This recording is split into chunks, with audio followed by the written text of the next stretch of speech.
She left this on the porch again. Karen Delaney hissed, waving a baby bottle in my face like it was a weapon. Do you people have any idea how dangerous spoiled milk is? You're endangering the community's health. Her nails tapped the plastic, the faint rattle of liquid still inside. She stood at the foot of my porch in her HOA badge and khaki vest, the same one she wore to every inspection, her tone wrapped in fake concern. But I could see the satisfaction underneath, the pleasure of power. Karen Delaney, treasurer of the Lakeside Ridge Homeowners Association, loved moments like this, when a rulebook made her queen. "You touch anything that belongs to my daughter again," I said, voice steady, "and I'll treat it as evidence." Her smirk twitched. "Evidence? Of what, Mr. Crow?" I tilted my head, letting her see the reflective badge on my own jacket, the small metal emblem issued by the County Fire Investigation Bureau. Let's just say I have a habit of noticing chemical residue. For the first time, she blinked. Just once. That tiny stutter of arrogance breaking. If you've ever had someone threaten your family under the disguise of a regulation, subscribe right now, because this story doesn't end with a notice. It ends with handcuffs. My name's Ethan Crow. I'm a fire investigator. I moved into Lakeside Ridge to give my daughter fresh air, and my wife, Dana, some quiet after years in the city crime lab. We thought we'd found peace, until the HOA decided that our work made us a hazard. The irony is almost funny. My garage is cleaner than most hospitals, yet a few locked containers with ash samples turned me into the neighborhood villain. Karen's first letter called it non-compliant storage of combustibles. The second one arrived the same day we finished painting Lily's nursery.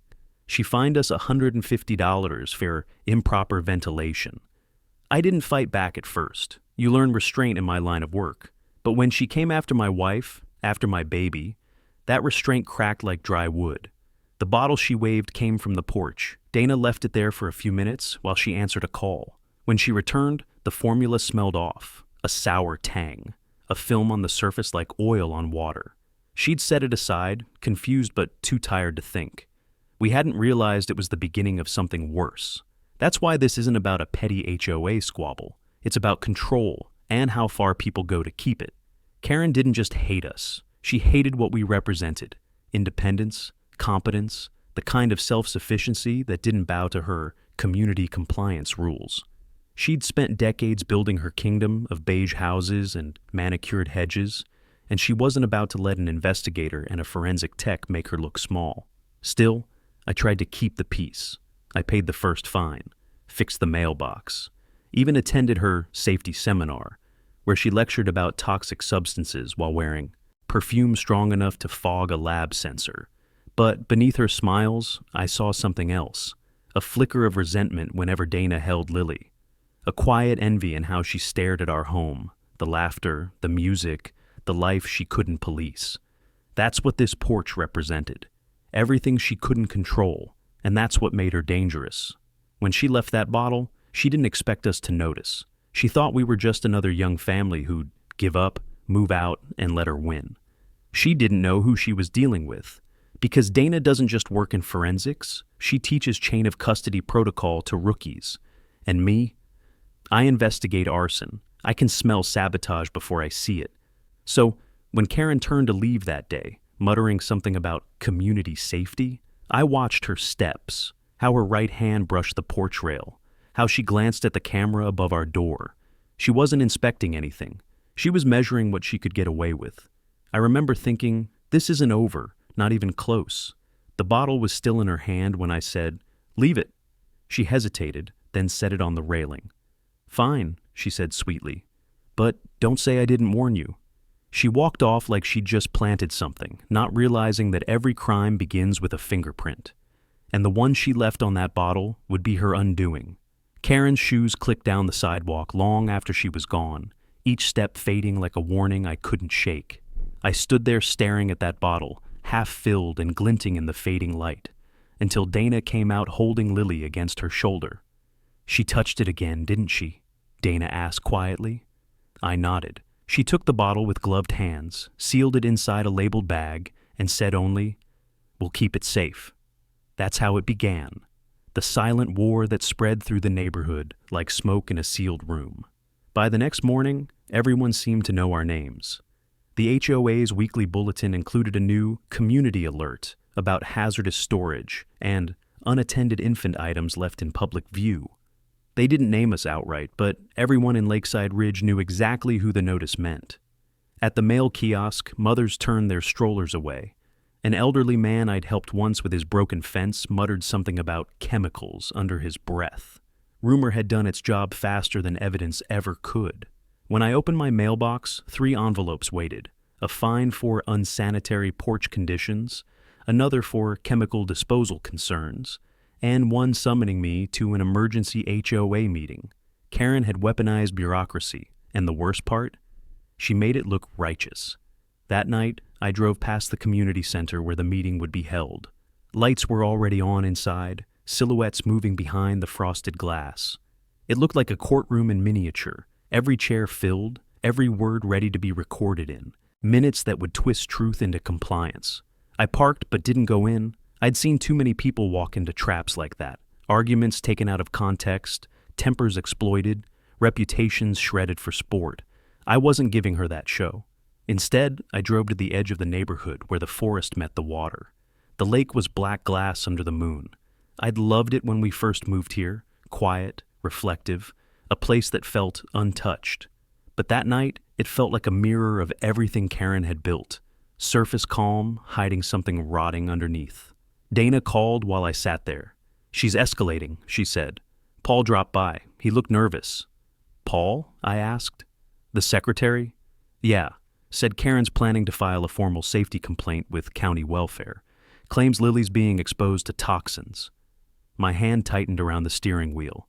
That wasn't rumor anymore. That was a direct strike. "She can't," I said. "There's nothing unsafe here." "Doesn't matter," Dana replied. "All she needs is noise." I hung up and looked at the dark water again. Karen's pattern was clear. Isolate, accuse, document, destroy. That's how she controlled the entire community. People were too scared to speak because she had the paperwork, the signatures, the bylaws. She didn't need to be right. She just needed to sound official. But if she wanted official, I could give her official. Outside authority, evidence chain, procedure. That was my world. She'd started this fight under HOA rules. I'd finish it under the state's. The next day, 2 county officers showed up at our door. "Routine welfare check," they said. Polite, almost apologetic, but still taking notes on their tablets as they looked around. Karen had filed her complaint less than 12 hours after Paul warned us. "We're required to document everything," one officer said. I understood. I let them in, showed them the sealed fire samples, the storage locks, the air filter system. Dana stood beside me, calm as glass, explaining her forensic work, her certifications, the lab standards we followed. The officers nodded, impressed, maybe even relieved. One of them whispered, "You'd be surprised what people call hazardous." I wasn't surprised at all. I'd spent my career proving truth through residue and combustion patterns, facts, not fear. Karen had built her empire on the opposite.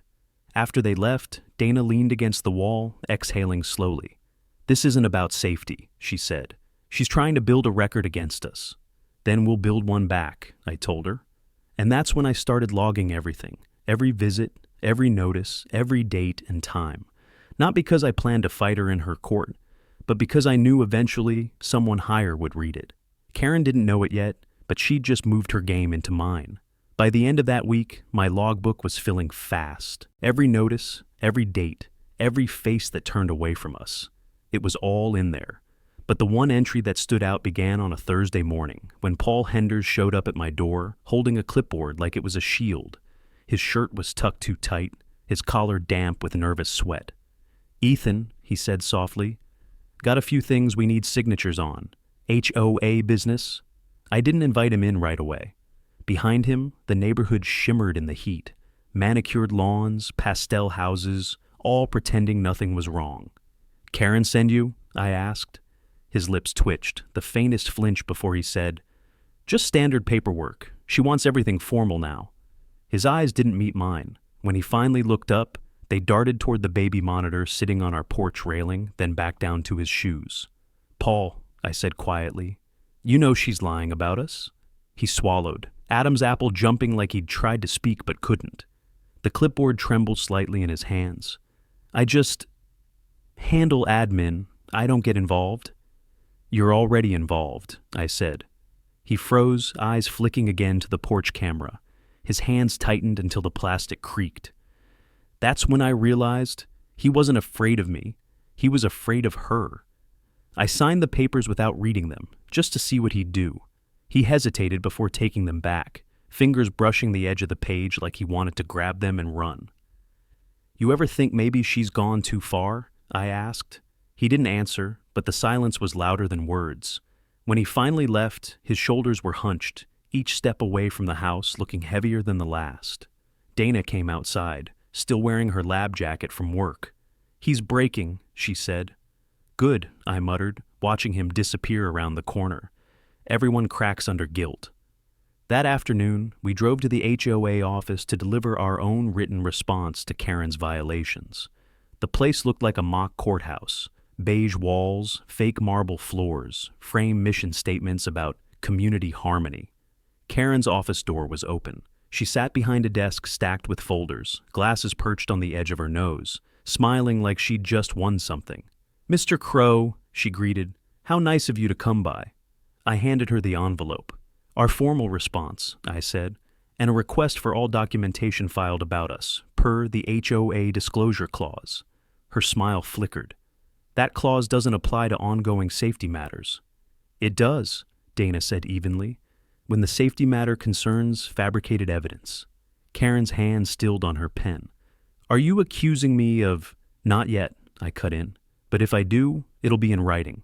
Paul was sitting in the corner, pretending to type minutes on his laptop. His leg bounced under the table, fast and uneven. Every few seconds, he glanced at Karen, then at us, then down again.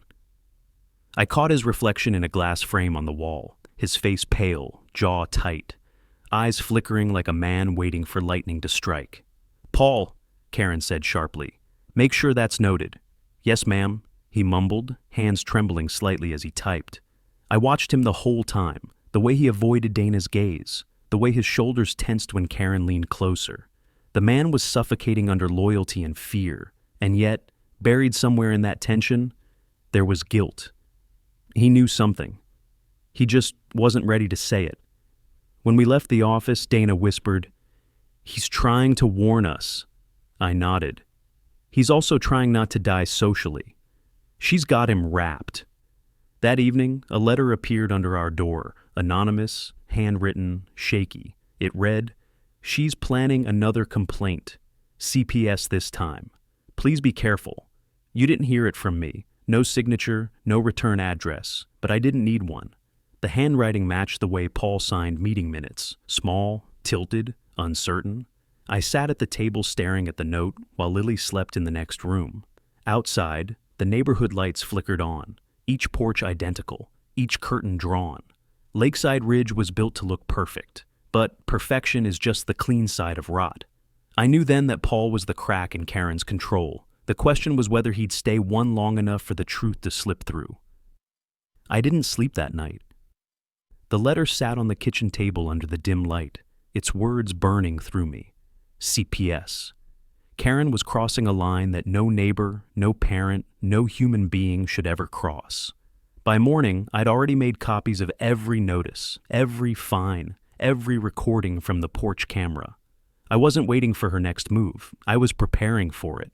Around noon, a county vehicle pulled into our driveway. 2 officers stepped out again, same uniforms, same practiced neutrality. The sight of them made Dana's jaw tighten. Routine welfare check, one of them said, voice calm but wary. Anonymous report. We didn't need to guess who filed it. Come in, I said, stepping aside. Lily slept in her crib while they walked through the house. I kept my tone steady, explaining each sealed case in the garage, every labeled bottle in the cabinet. Dana stayed with them, showing ventilation logs, fireproof seals, the same forensic precision she used at work. The officers exchanged glances that said they'd seen this before, false alarms built on malice. Still, they wrote notes, took photos, and left us with another copy of their report. When they were gone, Dana leaned against the counter. She's escalating faster than expected. She's getting desperate, I said. That means she's running out of control. I knew that feeling. I'd seen it on arson suspects right before they slipped. The moment they realized the evidence was turning against them. That evening, I went for a walk through the neighborhood, something I hadn't done in weeks. I needed to see what fear looked like from the outside. Curtains twitched as I passed. Conversations stopped mid-sentence. The illusion of community had cracked, replaced by the hum of paranoia. Near the playground, I saw Karen talking to a group of residents. She was holding a clipboard again, gesturing toward our house with that polished authority that made everything sound official. A few people nodded, others just stared down. I didn't interrupt her speech. Instead, I watched from the edge of the park until she noticed me. Her expression didn't change, but her voice got louder. "We have to maintain standards," she said, eyes locked on me, "even when some residents think they're above them." It was a performance, and every line was bait. I turned and walked back toward the lake. The air smelled like cedar and chlorine from the pool filtration nearby. That was when I realized something. Karen wasn't afraid of confrontation. She thrived on it. She needed noise, reaction, proof that she still controlled the narrative. But what she couldn't handle was silence backed by evidence. Facts, quietly stacked and waiting, would corner her far more effectively than shouting ever could. When I got home, Dana was at the kitchen table reviewing the CPS paperwork. "They noted everything," she said, "including her false claim about chemical storage. That's official record now." That was the moment the victory strategy started taking shape, not in revenge, not in confrontation, but in escalation to higher authority. The system she weaponized was about to turn on her. I contacted my department the next day under procedural grounds, filing a professional courtesy report.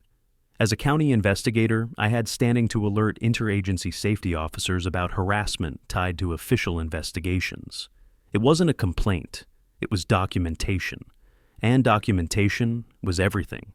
Karen wanted a battle in the HOA bylaws. I was taking it to the county records.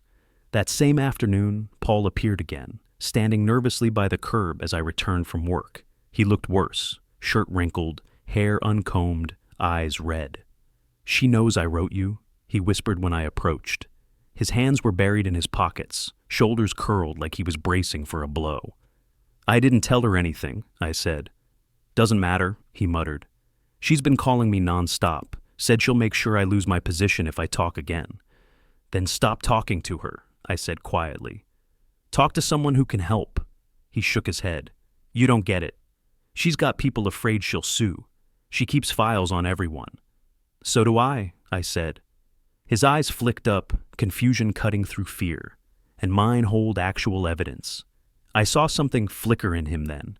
Not courage, not yet, but the faintest sense of relief. A man realizing he wasn't the only one keeping records. He nodded once and walked away without another word. As the sun set over the lake, the reflection of the playground shimmered in the water. That's when I knew the balance had shifted. Karen's control was cracking, and for the first time since this started, the system she'd abused was beginning to look back at her. The next morning came wrapped in fog, the kind that dulled sound and made the lake look endless. Dana was already up, standing by the window with her arms crossed, staring at the porch. The baby bottle still sat where we'd left it, sealed inside an evidence bag, labeled, dated, untouched. "We need to test it," she said quietly. "Not later, now." I knew that tone. It wasn't panic. It was certainty. The kind that only came when something felt chemically wrong. We packed Lily into her car seat and drove to Dana's lab downtown. She had clearance to use the public access station, a space built for community sample testing. Fingerprints, fibers, basic chemical traces. Perfectly legal, perfectly documented, no back doors, no bending of rules. Inside, fluorescent lights hummed over polished counters and labeled trays. Dana pulled on her gloves, movements precise, almost ritualistic. I stood beside her, watching as she broke the seal, poured a small drop of formula into the reagent dish, and waited. The color shifted slowly, from pale blue to a sickly green. "That's not milk reaction," she murmured. "It's diphenhydramine." "Benadryl?" I asked. She nodded. "Overdose in infants can cause sedation, or worse if repeated." Her voice trembled, not from fear, but fury held too tight. "Someone wanted our daughter unconscious." I felt heat rise through my chest, not the kind that burns, but the kind that brands. For years, I'd studied the aftermath of fires, patterns of intent etched into ash. But this was different. This wasn't arson. This was patience, manipulation, and access. "We'll lift prints," Dana said, "properly under public chain protocol." She prepared a lift sheet and pressed it gently against the bottle. Minutes later, the ridgelines appeared like ghostly signatures. She froze mid-motion. "No," she whispered. "What?" I asked. She turned the sheet so I could see the thumb impression, faint but distinct. "Karen Delaney, I've handled her HOA reports, her signatures in the records, same loop, same ridge pattern." She didn't need to run the database to know. Years of lab work had trained her eye to recognize consistency. Still, she documented everything: camera timestamp, reagent log, lift sheet ID. Then she stopped. "We can't go further," she said. "If I run this through internal systems without cause, it's misconduct. So what do? We follow the book. I'll file an initial alert to my supervisor. It flags potential criminal activity for review without disclosing our personal link." That was Dana. Ethical to the last atom. The kind of integrity Karen would never understand. When we left the lab, the air outside felt heavier, like the sky knew what we carried. The fog had thinned, revealing the courthouse tower across town. I looked at it and thought about how easily people twist laws until they snap back. This was the moment it would snap. On the drive home, Lily slept in the back seat, her small breath soft and steady. Dana reached over, resting her hand on mine. "We'll do this right," she said. "No shortcuts." I nodded, eyes fixed on the road. "Right doesn't mean slow," I said. That night, we stored the evidence kit in a fireproof lockbox, sealed under both our signatures. I sent a copy of my documentation log to the county's shared database under procedural flag, harassment linked to regulatory misuse. No details, just a breadcrumb in the official system, a trail the right investigator could follow later. Outside, the neighborhood looked still, but the cameras told another story. Through our porch feed, I saw a shadow cross our walkway at 11:43 p.m. Female, short frame, moving fast. She stopped near the porch railing, looked up at the camera, and turned away. The face was obscured by a hood, but I recognized the walk, the stiff precision of someone used to performing control. Karen. I saved the footage, added a timestamp, and sent it to the same log. The next morning, Dana's supervisor called her in early. "It's flagged," he told her. "Chain of custody looks clean. We're assigning it to the county bureau. You're recused." It was the first official acknowledgement that what we'd suspected wasn't just neighbor drama. It was criminal. Karen had left her mark, literally, on the one thing no mother should ever touch. And now, her fingerprint wasn't a metaphor anymore. It was evidence. Dana came home from the bureau with a silence I'd never seen on her before. Not anger, not fear, just the cold focus of someone who'd handed the match to a fuse and was waiting for the first spark. She placed her ID badge on the counter and said, "It's in motion. The report's with the County Forensic Division now. They'll open a case file within 72 hours. I nodded, knowing what that meant. Once the state entered the picture, this stopped being a feud. It became a criminal investigation. But 72 hours was a long time when you were living across the street from the suspect. "She'll know something's coming," I said. "We need to be ready." Dana met my eyes. "Then let's make sure she panics before we do." That night, we didn't sleep much. Every light in the house stayed on. The baby monitor volume turned up just enough that we could hear every breath Lily took. At dawn, I stood by the window watching the neighborhood come alive. Dog walkers, joggers, kids heading to school. And there she was, Karen Delaney, watering her front lawn like she hadn't just committed a felony. Her movements were too deliberate. Every turn of the hose choreographed. She was putting on a show, a performance of innocence for the neighbors she still controlled. But what she didn't know was that she'd already lost the one thing that protected her: invisibility. By noon, I got a call from the child safety investigator assigned to our case, a calm voice named Officer Laura Meeks. "Mr. Crow, I received your documentation log and your wife's referral through proper channels," she said. "We'll be reviewing this under Section 48 of Community Child Safety Statutes. I'll be stopping by this afternoon for an interview." "Will you also be visiting the complainant?" I asked. "Yes," she said, simultaneously. That word carried more weight than anything else. Simultaneous meant Karen wouldn't have time to twist the narrative first. At exactly 3 o'clock, Officer Meeks arrived. She was efficient. Mid-40s, pressed uniform, tablet in hand, demeanor neutral but attentive. She walked through our home, cross-checking details against the previous welfare reports. "Everything looks orderly," she noted. "You maintain environmental safety standards consistent with occupational regulations." Dana handed over the sealed evidence bag and the lab documentation copies. "Chain of custody's been verified," she said. "I've recused myself, but you'll find the partial print confirmation inside." Meeks studied her, a flicker of respect crossing her face. "You handled this correctly," she said. "That's rare." Outside, through the window, I saw Karen pacing on her porch, pretending to talk on the phone, but clearly watching. When the county car pulled into her driveway moments later, her posture stiffened. She stood perfectly still as the investigator stepped out. I couldn't hear the conversation, but I didn't need to. Body language said it all. Karen's hands stayed clasped too tightly. She gestured too often, over-explaining. Every movement screamed control slipping away. When the officer handed her a notice packet, her jaw locked. Then she turned toward our house and glared, eyes sharp as glass. "She knows it's official now," Dana whispered. "Good," I said. "Let her know she's being seen for once." That evening, the neighborhood hummed with whispers.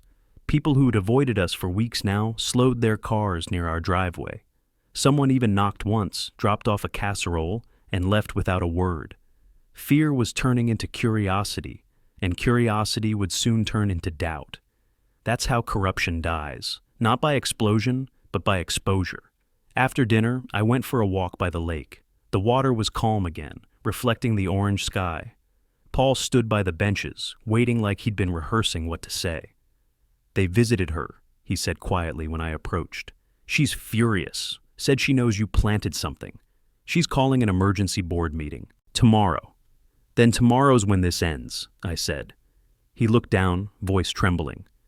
"I didn't mean for it to get this far. I thought she just wanted to scare people into following rules. But this is different.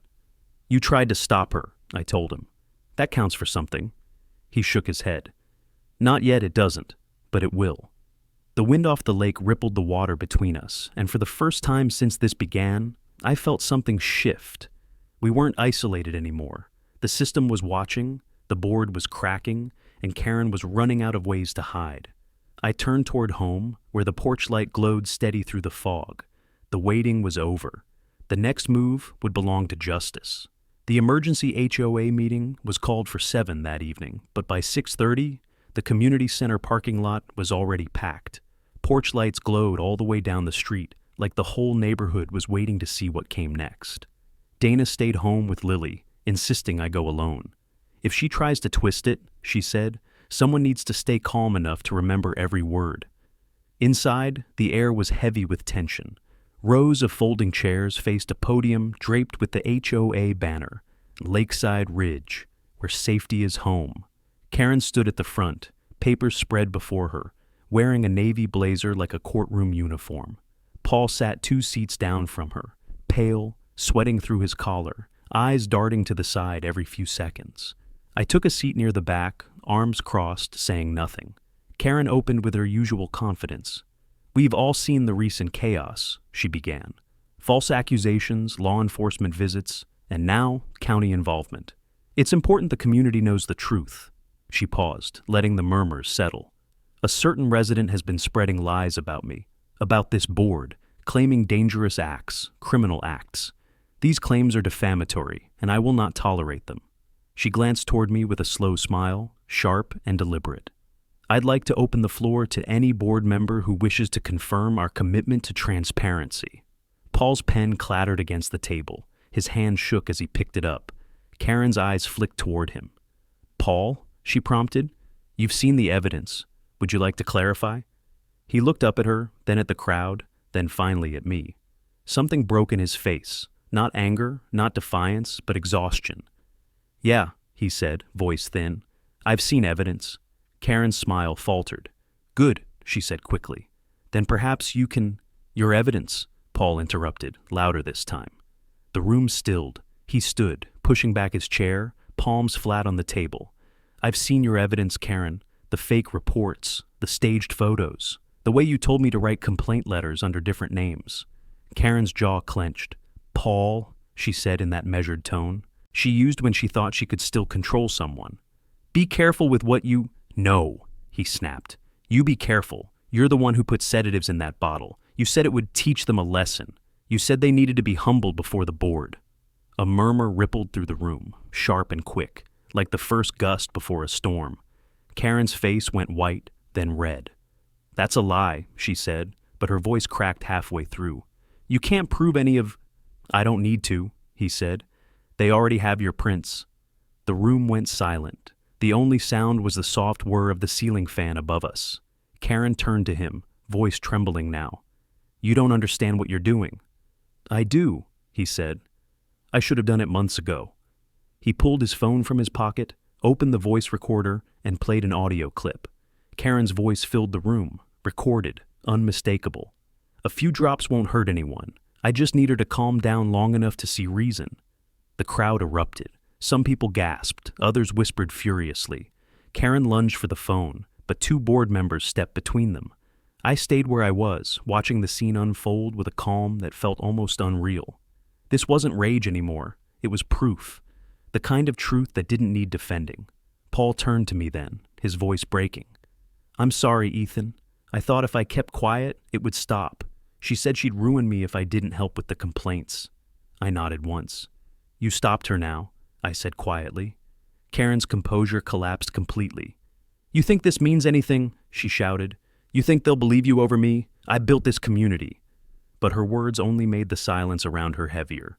Every neighbor who'd once smiled at her now stared like they were seeing her for the first time.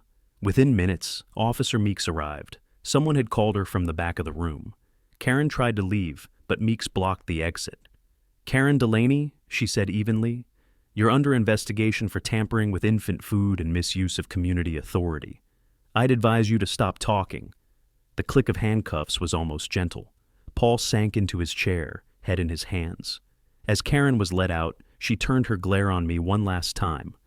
You think this is over? She hissed. No, I said. It's just beginning. Karen's arrest didn't end the chaos. It multiplied it. The moment she was driven away, the room broke into shouts, accusations, and disbelief. Some neighbors demanded to know how long she'd been manipulating the board. Others looked like they were questioning everything they'd ever signed. I didn't stay to watch it fall apart. I walked straight outside, letting the noise fade behind me. The air was cold, sharp against my face. For the first time in weeks, I could breathe, but freedom wasn't the same as safety. Not yet. I knew investigations like this didn't end with an arrest. They ended with documentation. Every detail airtight, every report traceable. If even one link in the chain snapped, Karen could claim mishandling, discredit Paul, and slip through the cracks. I wasn't about to let that happen. I drove straight to the county bureau, where Officer Meeks was already drafting the official report. The front lobby buzzed with quiet efficiency. Clerks typing, phones ringing, the smell of burnt coffee and toner. She looked up as I entered, a faint smile beneath the fatigue. Mr. Crow, she said, gesturing toward the seat across from her. Quite the meeting tonight. You heard the recording? Multiple times, she said, tapping her tablet. It's damning. Between your wife's forensic report, your documentation logs, and Mr. Hender's confession, this is turning into a full criminal case. But we need to shore up the legal side. What do you need from me? I asked. Chronology, she said. Everything from the first violation notice to tonight. Exact dates, times, who was present, how each action was documented. The state prosecutor won't touch it without a clear timeline. I opened my binder and laid out the sequence. Karen's first warning, the fine notices, the fake safety claims, the CPS report, every incident cross-referenced with digital timestamps and recorded footage. Meeks's eyes widened slightly as she flipped through the pages. You really kept everything? She said. I investigate arson, I replied. Fire teaches you to notice what others miss. She nodded. Then you already understand. Justice burns slow, but when it catches, it spreads fast. By the time I left the bureau, the sun had set over the courthouse. Streetlights reflected in the wet pavement, each one blurring into the next. My phone buzzed as I stepped outside. Paul. His voice trembled when he spoke. They searched her house, he said. They found financial records. She's been funneling HOA funds into a private account. The police said it strengthens the case. Good, I said. You did the right thing, Paul. I don't feel like it, he muttered. Everyone's angry. Half the board thinks I betrayed the community. You didn't betray them, I said. You saved them. He was quiet for a moment, then said, She kept files on all of us, notes, photos, even emails she drafted in our names. It's all going to come out. Then let it, I said. It's the only way to clean this place.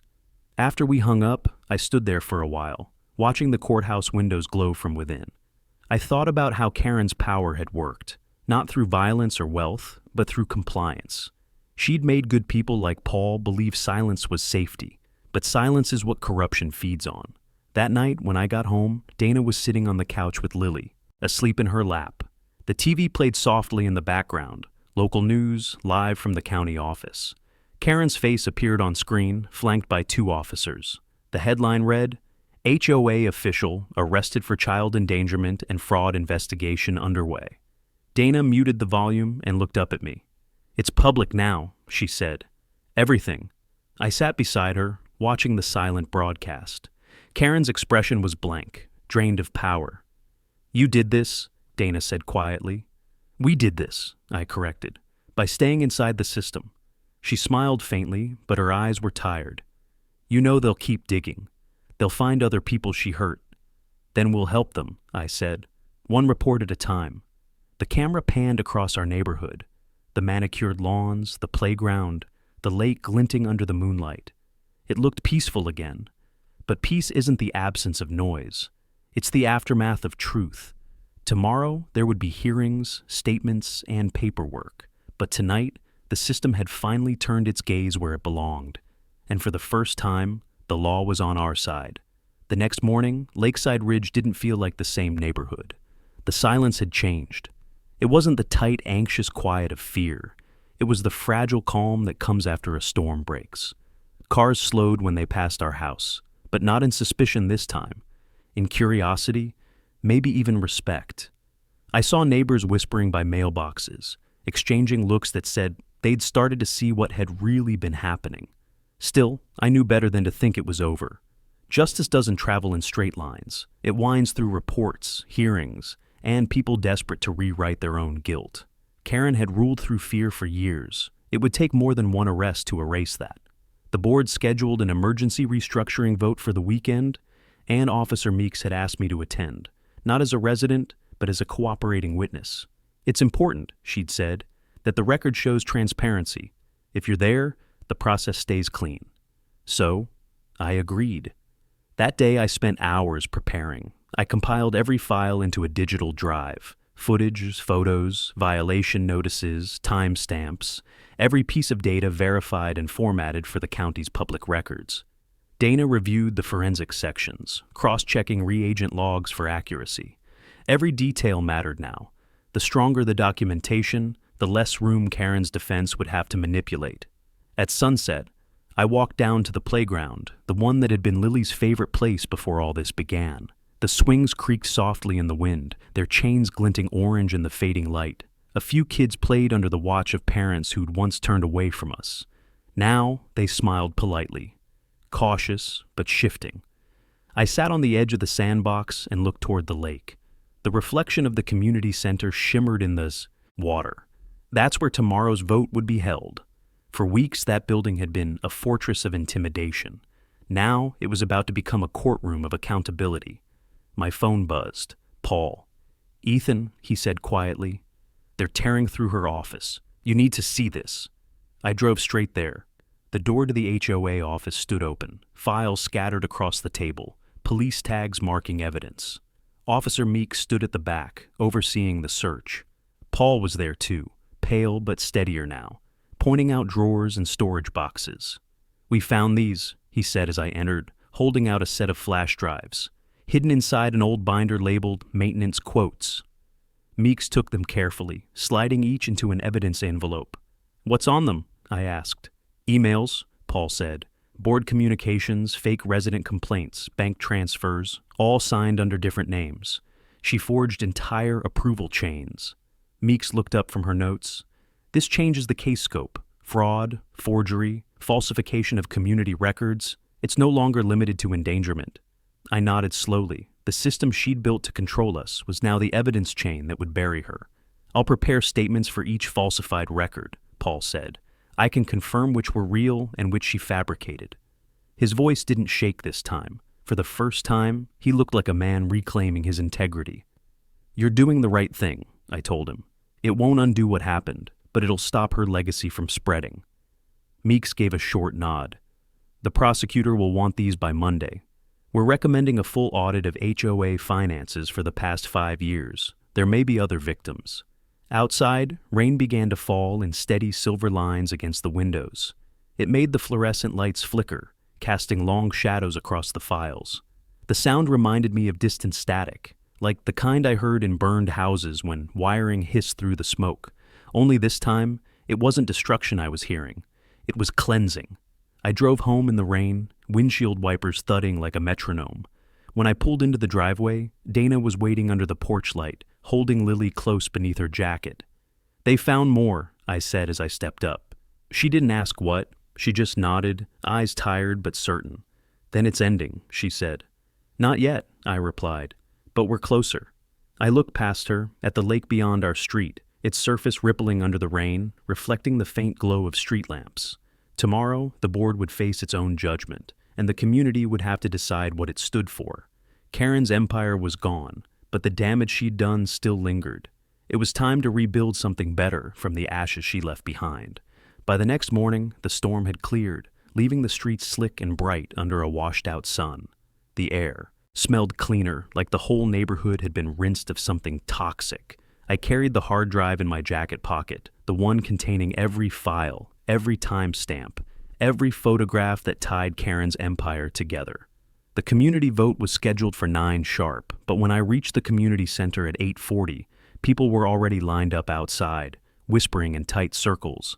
The same neighbors who once looked through me now greeted me with cautious nods. Guilt, curiosity, and relief hung in the air like static before thunder. Inside, folding tables were set up with clipboards and ballots. Officer Meeks stood by the back door, keeping watch while county officials arranged the evidence display. Printouts of forged emails, bank transfers, and the now famous fingerprint report. It felt less like an HOA meeting and more like a trial. Dana arrived a few minutes later, Lily on her hip, her face composed but unreadable. "You ready?" she asked. "Ready enough," I said.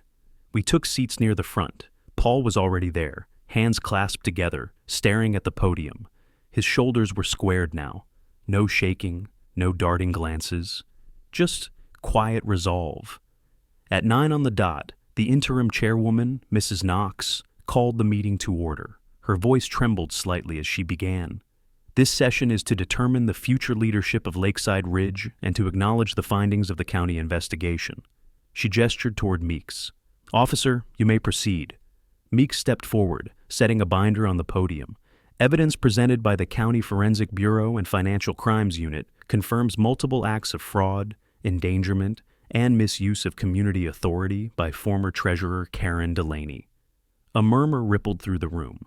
Additionally, she continued, cooperation by residents Ethan and Dana Crow, along with witness testimony from HOA Secretary Paul Henders, established the full sequence of actions that led to her arrest. She turned to us briefly, a flicker of respect crossing her features. Because of this documentation, the case is proceeding to the district prosecutor's office. Then she faced the room. The board will now decide how to restructure under state oversight.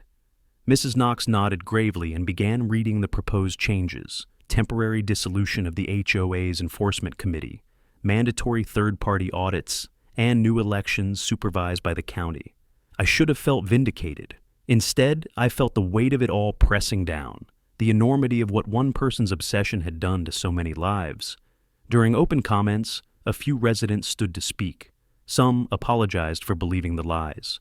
Others confessed they'd been too afraid to question her. One older man wiped his eyes and said, "I thought she was protecting us. Turns out she was protecting herself." When it was my turn, I stood and faced them. "This isn't about one person," I said. "It's about what happens when fear becomes policy." My wife and I moved here to raise a family, not to fight for basic dignity.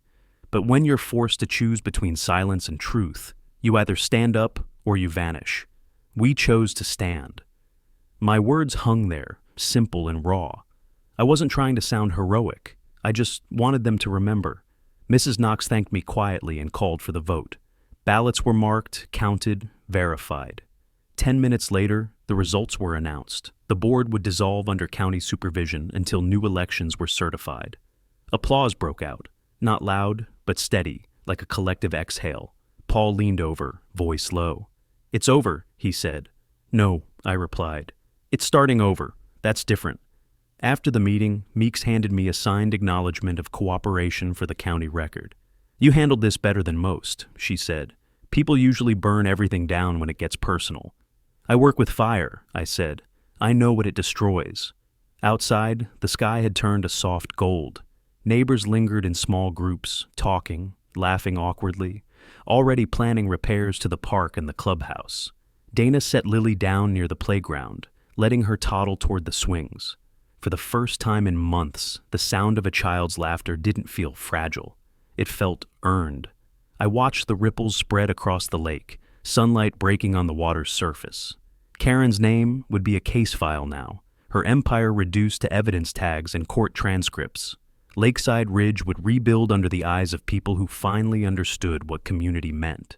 Justice hadn't just arrived, it had taken root.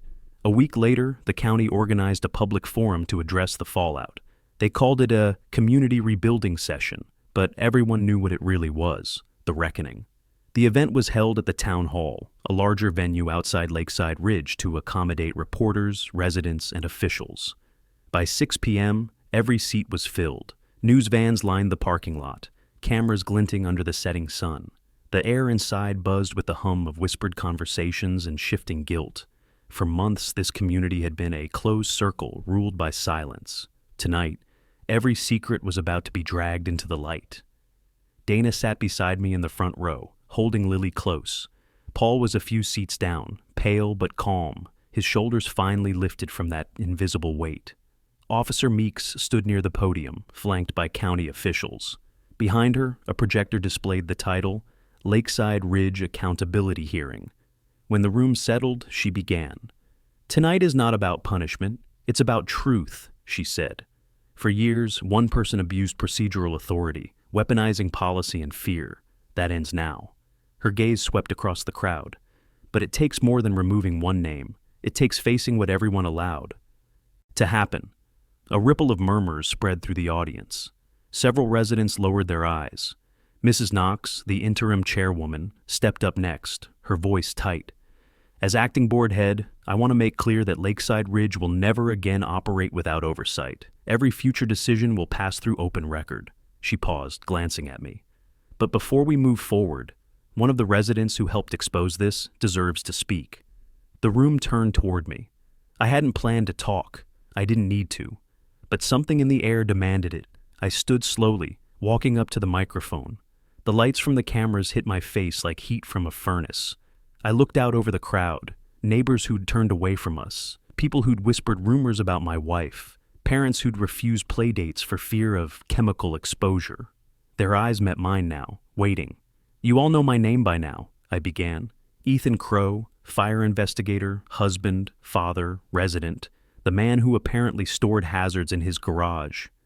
A few uneasy laughs broke the silence. "I didn't come here for revenge," I said. "I came here because my wife found something no parent should ever find, a stranger's fingerprint on our baby's bottle.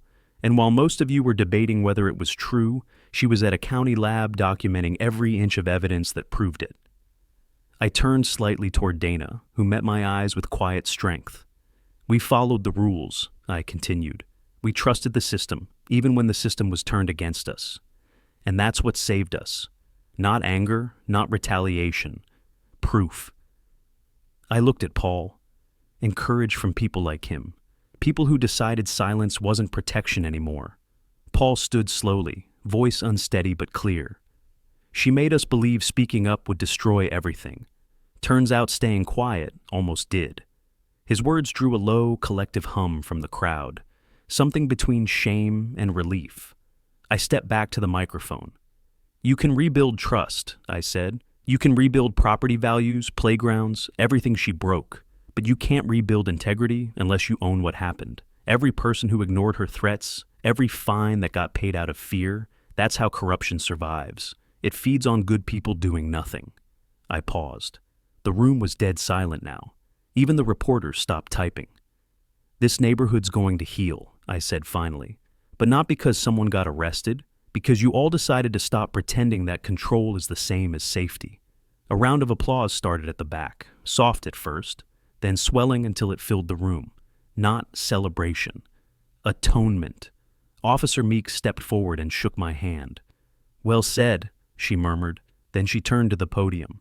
For the record, the County Board of Housing hereby recognizes Ethan and Dana Crow for their cooperation and contribution to restoring lawful community standards. A photographer snapped pictures as the crowd rose to its feet. I saw faces I never thought I'd see again. Neighbors who'd crossed the street to avoid us now clapping, some even crying. Paul stood beside me, still trembling, but his eyes were clear. Feels strange, he whispered, being on this side of things. Get used to it, I said quietly. This is what the right side feels like. Outside, cameras flashed as we stepped into the cool night air. The lights from the town hall spilled across the pavement, bright and blinding. For months, that light had felt like exposure. Tonight, it felt like something else, freedom. When the applause faded and the cameras packed up, the night felt impossibly still. The glow from the town hall spilled across the street, soft and gold, catching the mist rising off the asphalt. Dana held Lily close as we walked to the car, the child's small hand curled around her badge chain like it was a lifeline. Paul followed a few steps behind, hands shoved deep in his pockets, expression unreadable. You think people will actually change? He asked quietly. I looked back toward the hall where the county banner still fluttered in the breeze. Maybe not all at once, I said. But the truth doesn't vanish after a headline. It lingers, like smoke. He nodded, half smiling, then walked off into the dark toward his house. The man who once hid behind fear now carried the burden of his confession with something close to dignity.